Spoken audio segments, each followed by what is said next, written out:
Hi, I'm Jennifer Sir. Welcome to the Sewing Room and our Jobs in Fashion series. Today, we're talking about the job of milliner or hat maker with Lisa Jones from Off with Her Head Millinery. Lisa is a milliner behind the award-winning brand. She has been a headwear designer for more than 15 years and prides herself on creating beautiful headwear with an eye for detail and excellent craftsmanship, and loves working with clients to turn their design dreams into reality. I'm so excited to talk to Lisa. I love hats. I love making hats, not for anybody else, just for me. But there is definitely a need for milliners out there, and I'm excited to hear what that job is all about. So, without further ado, here's my interview with Lisa. Welcome to the sewing room, Lisa. Thank you. Thank you for having me. Can you tell us a little bit about your background and how you started off with Her Head Millinery? Okay, so yeah, I'm a milliner based in Fife in Scotland, and I run Off with Her Head Millinery. It came about, I mean, I've been running the business now for over 15 years, but I've loved hats since I was a little girl. I remember my grandparents in Cornwall, they had a big dressing up box when we used to go visit them for summer holidays, and there was always hats in there, and I was always playing about with hats and costumes. And then I fell into the Whitby Goth weekend, the Gothic scene. I was making costumes for myself. I'm very much into the Victorian style of goth, and that involved top hats and riding style hats. Started making them for myself. Got a lot of attention with those from friends and other people that were attending. Made for a few people, and it just kind of snowballed from there. Kept learning, kept developing, and then officially started Off with Her Head Millinery in 2009. How did you come up with the name? How did I come up with the name? It kind of happened by accident. So when I first started, the business was called Queen of Hearts Millinery. I am a huge Alice in Wonderland fan. My youngest daughter's even named Alice.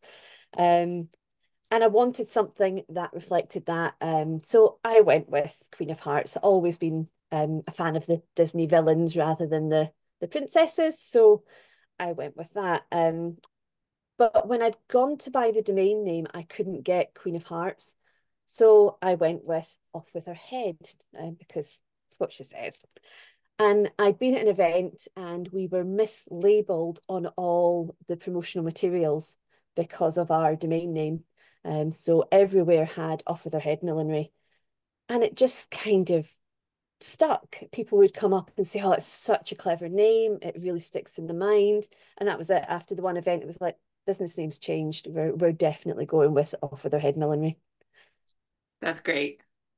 What kind of services do you offer? Bespoke, ready to wear, both? I do a bit of both. I do a lot of bespoke work. It's probably the main part of my business. I love working with people to make sort of their creative ideas come to life. It's something I just really have a passion for. But I love doing a little bit of ready to wear as well. Quite often I'll have ideas for pieces that'll just pop into my head, and that'll become a sort of ready to wear piece that I'll create and put onto the website. Most of my pieces are one of a kind. There's not much duplication. I do a couple of collections every now and again, not so much spring, summer, autumn, winter, just really when it sort of takes me to actually do something. Um, I think the last one I did was around Bridgerton. That was coming up, and I've been a huge fan since the first series. And I wanted to create some pieces sort of that reflected the characters in that. So I did a little mini collection, just a ready to wear pieces. Um, Sometimes I'll make pieces that I can then use as samples, and then people can have them made in other colors or take elements from these to make something of their own. But yeah, it's a bit of everything I offer. Yeah. Do you have a brick and mortar, or do you work out of your home, or how does it work?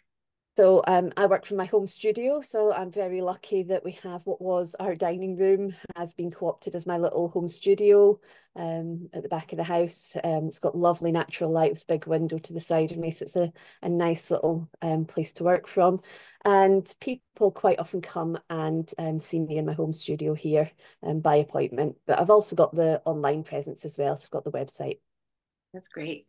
So yeah, I was going to ask you, do people come to you personally? Do you work remotely or do both? It's a bit of both. For people local, sort of central Scotland, they'll often make an appointment to come and see me in my home studio. But I do work for people all over the world.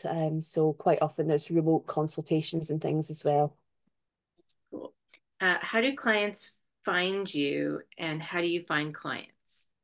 Um, Word of mouth is probably the biggest one for me as a milliner. It's usually people who have been at a wedding who will have mentioned that they like somebody's hat, and it just word of mouth gets me additional business. But I also do some wedding fairs. Um, I specialize in a lot of alternative bridal. So I do a lot of the sort of, I still am involved in the sort of gothic scene. So I do pieces for brides who want something a bit different. So some of the fairs that I do a bit more unusual wedding fairs that cater to that. So people will find me that way. And social media nowadays, I'm on Instagram and Facebook and yeah, connect with people through that. That's fantastic. What kind of what kind of formal training have you had or informal? I am entirely self-taught. I just learned through doing. It's been something that I've just learned as I've gone along.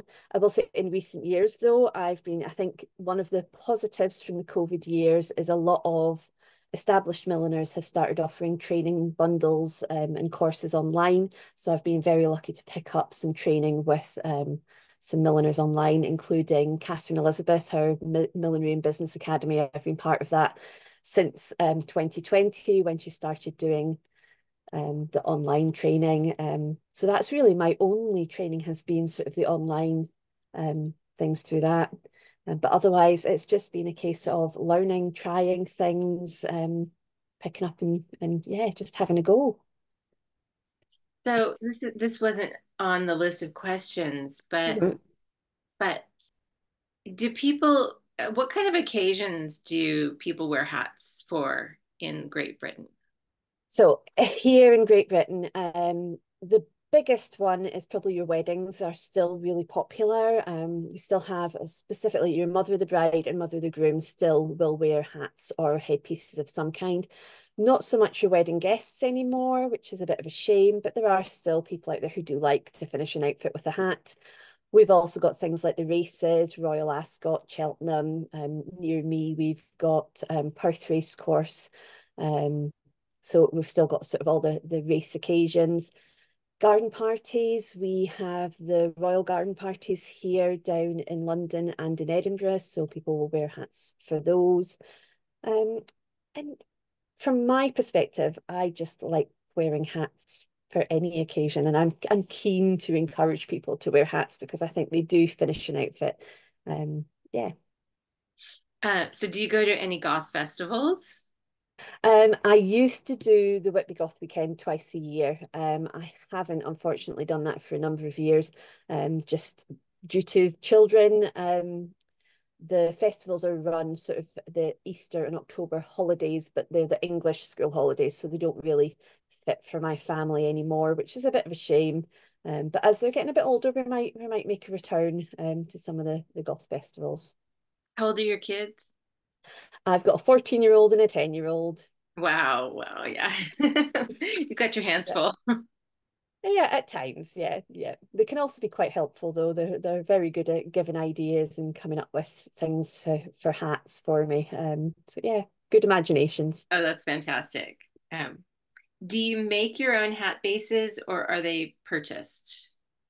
Mostly I make everything I block, all my bases. There may be the odd occasion, just depending on whether I actually have a hat block that I need to make a specific piece where I might end up buying something. And so for a couple of clients, for very specific styles, I've bought pieces in for them already blocked. As well, I suppose if there are people looking to try and keep the costs down, it is one way for me to bring the cost of a piece down is to buy something in. But I love blocking. I love working with cinema and making these shapes. So it is something I do love to do and try to do where I can. So cinema, your favorite material to use? Yeah, I do think cinema, because it's so flexible and you can make so many different shapes and you can do so much with it, is probably my favorite material to work with. Do you ever use wool?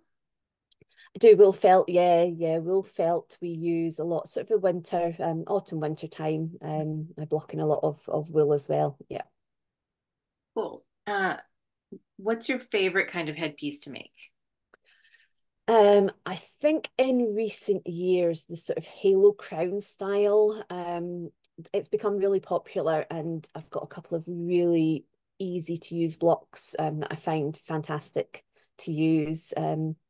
Fairly quick to make up as well, and you can get quite a nice effect with them. You can do quite a lot with the halo crown, and they suit most people. That's the thing with the that style. Most people will find that they suit a halo. They can pull it off. Most people can pull it off. Yeah. Who's your ideal client? My ideal client is definitely my alternative brides. They come to me with sometimes the craziest ideas.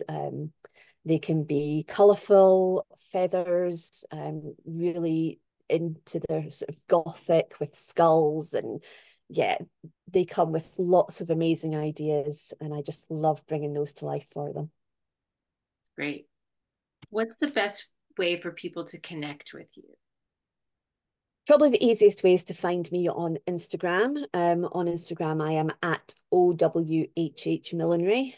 Couldn't get the full name in on their at tags, so that's what I'm using on Instagram, and that's probably where I'll be the most. I do have Facebook as well, but generally those two accounts are linked. So if you find me on one, you'll find me on the other. Or through the website, you can drop me a direct message through the email form on the website as well. That's great. Backing up a little bit, could you explain to us what blocking is? So blocking is the process by whereby we take the flat cinema sheets. So the cinema comes flat, usually on a roll, and it's the process by where we transform that into a formed shape of some description. So usually we use wooden blocks. Sometimes you get high density polystyrene blocks as well that you can use. Um, so with that material, you'd be either steaming or using it damp to shape and stretch around that block, pinning it in place, stiffening it and leaving it to dry, usually for about 24 hours to get a really solid shape that then forms the base for your headpiece. I'm looking behind you and there's a magenta or fuchsia colored hat, and it looks like it's got a pleated trim on that. Is that pleated It cinnamon? does. Yes. So it's cinema. So I folded that. That's a piece that I'm in the middle of at the moment. So I'm trying something a bit different. So that is like a concertinaed effect on the cinema. So just folded. So cinema is so pliable. You can do so much with it. So I'm trying slightly different effect there to get what looks like a pleated wave on that piece. It's lovely. It's lovely from here already. And finally, do you have any advice for beginning milliners who are just starting out? For people who are just starting out, I would say, like I did, try things. You're gonna make mistakes. It's all about practice. So the more you do, the more you try. Um, get out there and have a look at. There's plenty places now that do online training, that do tutorials, from flower making to blocking. Tutorials on veiling, how to use that. There's a huge world of millinery out there. Find what you're interested in and just keep practicing and keep trying. Yeah, have fun with it. That's fantastic. Thank you so much. Thank you so Oh, much for you're coming very on welcome. today. Very welcome. It's been lovely to chat to you.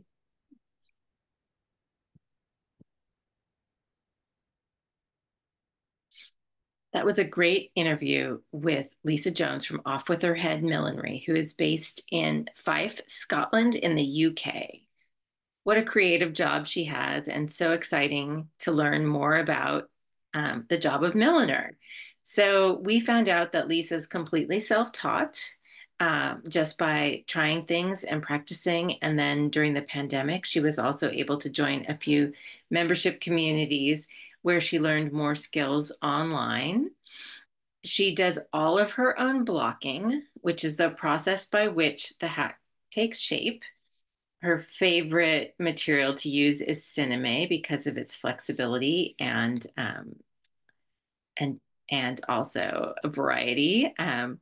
And her marketing comes mostly from word of mouth, from people that she's worked with before, and happy customers, as well as the goth community, which I find really fun and fascinating, and through alternative bridal fairs.